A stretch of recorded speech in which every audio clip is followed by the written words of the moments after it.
अस्सलाम वालेकुम, ये है स्टडिंग साइकोलॉजी इज़ फन। मैं हूँ फ़बिहा फ़ातिमा। आज का टॉपिक लर्निंग बाय कंडीशनिंग के साथ हाज़िर हूँ। लास्ट जो मेरी वीडियो थी वो थी लर्निंग और टाइप्स ऑफ लर्निंग पे, और उसमें मैंने आपको बताया था कि लर्निंग बाय कंडीशनिंग पे मैं एक डिटेल वीडियो बनाऊंगी क्योंकि ये टॉपिक काफ़ी इम्पॉर्टेंट है। इससे शॉर्ट आंसर एमसीक्यू ज़रूर आ जाते हैं, तो इसलिए आज मैं डिटेल में इस पे वीडियो बना रही हूँ।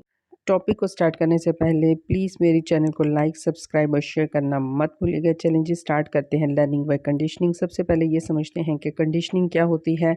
कंडीशनिंग है learning by association is called learning by conditioning, यानी कि दो चीज़ों को सीखने के लिए दो चीज़ों को जब एसोसिएट आपस में कर दिया जाता है, एक दूसरे का लिंक उसमें बना दिया जाता है, तो वो हमारी कंडीशनिंग बन जाती है। कंडीशनिंग को इस तरह भी एक्सप्लेन किया जा सकता है, a basic kind of learning that involves association between environmental stimuli and the organism responses, यानी कि दो चीज़ों को आपस में जोड़ देना है। वो दो चीज़ें क्या है, एक इन्वायरमेंटल स्टिमुलाई है और दूसरा ऑर्गेनिज्म का रिस्पॉन्स। इन दोनों चीज़ों में जब एसोसिएशन यानी कि तलाज़म पैदा हो जाएगा या फिर लिंक पैदा हो जाएगा, तो वो हमारी कंडीशनिंग बन जाती है या कंडीशनिंग का अमल वाक़या होता है। कंडीशनिंग पे बहुत सारे एक्सपेरिमेंट हुए, पेवलोव ने किए, स्किनर ने किए, जो बहुत फेमस हुए। जो पेवलोव ने काम किया उसको क्लासिकल कंडीशनिंग, और जो स्किनर ने काम किया उसको ऑपरेंट कंडीशनिंग कहा जाता है। सबसे पहले हम क्लासिकल कंडीशनिंग को देख लेते हैं, वो क्या है। क्लासिकल कंडीशनिंग का बानी पेवलोव था, जो रशियन फिजियोलॉजिस्ट था। उसने नोबेल प्राइज़ विन किया हुआ था। उसके अलावा वो डॉग के डाइजेस्टिव सिस्टम पर काम कर रहा था, जिसके दौरान उसने ये क्लासिकल कंडीशनिंग का अमल देखा, और इस पर और तजर्बात को मैं आगे एक्सप्लेन करूँ तो आपको कंडीशनिंग को समझने में ज़रा आसानी हो जाएगी कि क्लासिकल कंडीशनिंग क्या है। सबसे पहले मैं आपको बता दूँ क्लासिकल और कंडीशनिंग क्या है। क्लासिकल का मतलब होता है पुराना, और अभी तक जो चीज़ वैलिड हो उसको कहते हैं क्लासिकल। ये पुरानी भी है थ्योरी और अभी तक ये वैलिड भी है। और कंडीशनिंग यानी कि दो चीज़ों को एसोसिएट करना, आपस में मिला देना। पेवलोव ने एक कुत्ते को लेबॉर्ट्री में रखा, उसके मुंह में एक ट्यूब लगा दी थी, और उस ट्यूब का जो कनेक्शन था एक बर्तन के साथ था, जिसमें जब उसके मुंह में पानी आता था या सेलिवेशन होती थी, उस बर्तन में इकट्ठा हो जाता था, और खाना जो ऑटोमेटिकली उसको दिया जाता था। और उसको ऑब्ज़र्व कर रहा था एक मिरर से, जिससे देख रहा था कि कुत्ते का रिस्पॉन्स क्या है।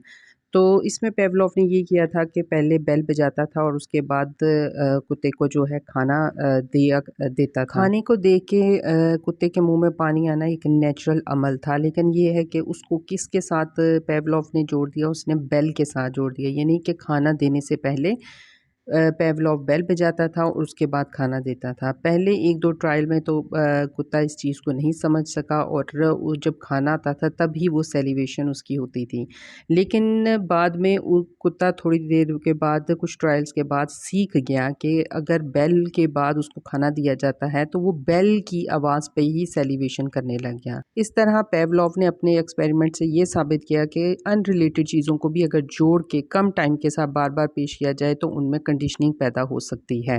पेवलोव के इस एक्सपेरिमेंट को समझने के लिए इसकी 3 टर्म्स को समझना बहुत ज़रूरी है। एक बिफ़ोर कंडीशनिंग, ड्यूरिंग कंडीशनिंग और आफ्टर कंडीशनिंग। सबसे पहले बिफ़ोर कंडीशनिंग। बिफ़ोर कंडीशनिंग में आ जाती है अनकंडीशन्ड स्टिमुलस और अनकंडीशन्ड रिस्पॉन्स। अनकंडीशन्ड स्टिमुलस क्या है, यानी कि जो आपका नेचुरल है और अनलर्न्ड है, और अनकंडीशन्ड रिस्पॉन्स वो है, वो भी नेचुरल और अनलर्न्ड है, क्योंकि आपने अभी तक वो रिस्पॉन्स ऑटोमेटिकली हुआ, आपने वो सीखा नहीं है। अनकंडीशन स्टिमुलस यानी कि अभी इसको कंडीशन नहीं किया गया, फूड को देख के मुंह में पानी का आना यानी कि सेलिवेशन होना, ये एक नेचुरल अमल है। अब उसने जब पेवलोव ने तजर्बा किया, सेकंड जो ड्यूरिंग कंडीशनिंग यानी कि जब कंडीशनिंग हो रही थी तब अनकंडीशन स्टिमुलस दिया गया। अनकंडीशन स्टिमुलस की जगह उस कंडीशन स्टिमुलस दिया गया, यानी कि उसकी जगह बेल को जोड़ दिया गया। अनकंडीशन स्टिमुलस की जगह बेल के बाद खाना दिया जाने लगा।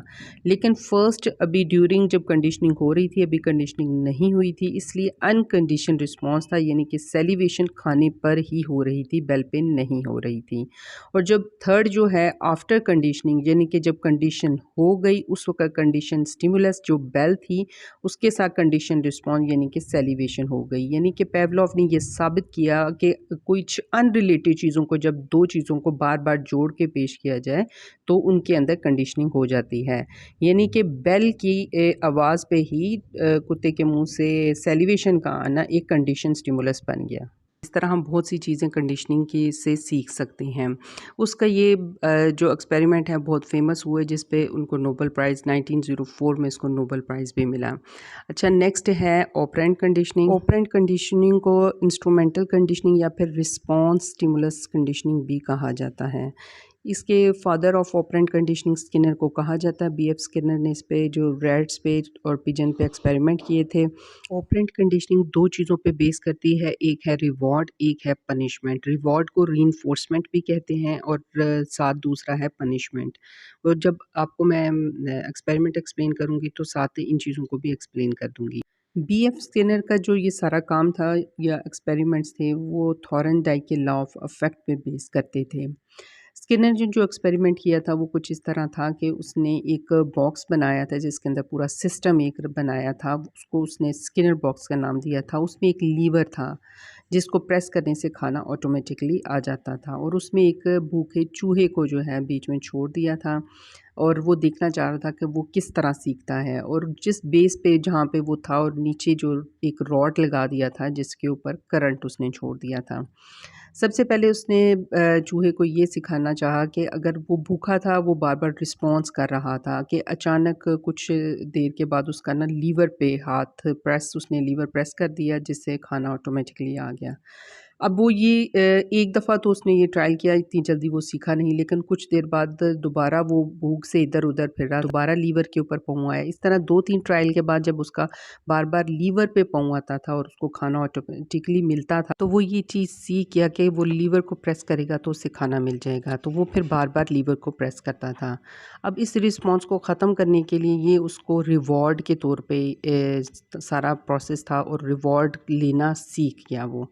लेकिन जब दोबारा लर्निंग उसकी स्किनर ने की, वो अब उस रिस्पॉन्स को ख़त्म करना चाह रहा था कि वो किस तरह ख़त्म कर सकता है। तो उसमें अब पनिशमेंट ऐड की, यानी कि उसकी जो बेस पे नीचे जहाँ पे वो चल रहा था वहाँ पे करंट भी था।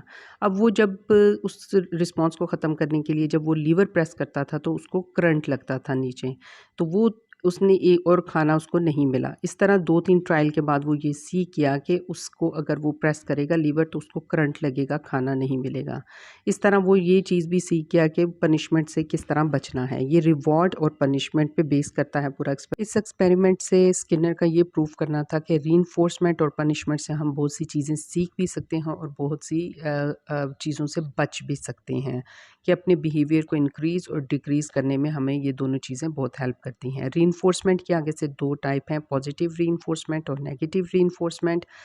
पनिशमेंट के आगे से भी 2 टाइप्स हैं, पॉजिटिव पनिशमेंट और नेगेटिव पनिशमेंट। रीइंफोर्समेंट क्या है? रीइंफोर्समेंट ये है कि ऐसा बिहेवियर जिसे आप चाह रहे हैं कि ये बार-बार किया जाए या फिर आपको इसके बदले में इनाम मिले और इसको आप इंक्रीज़ करना चाहते हैं, रिपीट करवाना चाहते हैं। तो इसकी अगर आप डेली लाइफ़ में एग्ज़ाम्पल्स लेंगे पॉजिटिव रीइंफोर्समेंट और नेगेटिव रीइंफोर्समेंट की, तो वो किस तरह है? पॉजिटिव रीइंफोर्समेंट ऐसे है ये कि अगर कोई बच्चा अच्छी पोज़ीशन लेता है तो आप उसको उसकी पोज़ीशन पे कोई गिफ्ट वगैरह लेके देते हैं, कोई साइकिल ले देते हैं या वो जो चीज़ चाह रहा है वो उसको लेके देते हैं, ये पॉजिटिव रीइंफोर्समेंट है। और नेगेटिव रीइंफोर्समेंट ये है कि अगर कोई चीज़ आपने बच्चे को ले दी है, यानी कि अगर उसने पोज़ीशन लिया, आपने उसको चीज़ ले दी है, लेकिन वो अब उसी चीज़ के साथ खेल रहा है, उसी के साथ ज़्यादा टाइम स्पेंड कर रहा है और पढ़ नहीं रहा, तो आप उस चीज़ को वक़्ती तौर पे उससे ले लेंगे और उसको ताकि वो दोबारा पढ़ना शुरू कर दे। नेक्स्ट है पनिशमेंट। पनिशमेंट क्या होती है कि अगर आप किसी के बिहेवियर को रोकना चाहते हैं, रिपीट नहीं करवाना चाहते, तो उसको पनिशमेंट देते हैं।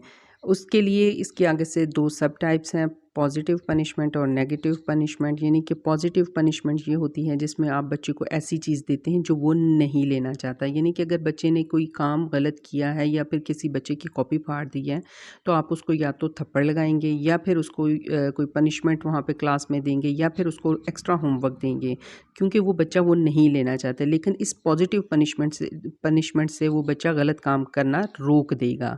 उसके अलावा दूसरी है नेगेटिव पनिशमेंट। नेगेटिव पनिशमेंट ये नेगेटिव रीइंफोर्समेंट से मिलती-जुलती है। नेगेटिव रीइंफोर्समेंट में आपने बच्चे से कोई चीज़ ले ली थी, कुछ अरसे के लिए, लेकिन जब वो अच्छा बिहेवियर करने लग गया था तो उसको वापस कर दी थी। लेकिन यहाँ पे नेगेटिव पनिशमेंट में आप इस चीज़ को लंबे अरसे के लिए उस बच्चे से ले लेंगे और उसको वापस नहीं देंगे।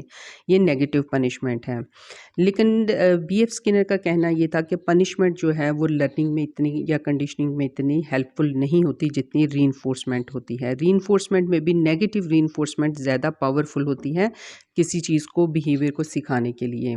ये था बीएफ स्किनर का एक्सपेरिमेंट। ये हमारा कंप्लीट हो गया लर्निंग बाय कंडीशनिंग का टॉपिक। अगर इसमें कोई चीज़ आपको समझ नहीं आई है तो आप मुझे कमेंट बॉक्स में लिख सकते हैं, मैं आपको एक्सप्लेन दोबारा कर दूँगी। और इसके अलावा मेरे चैनल को लाइक, सब्सक्राइब और शेयर करना मत भूलिए। Difference between operant conditioning and classical conditioning, ये मेरा नेक्स्ट टॉपिक होगा। थैंक यू, अल्लाह हाफ़िज़।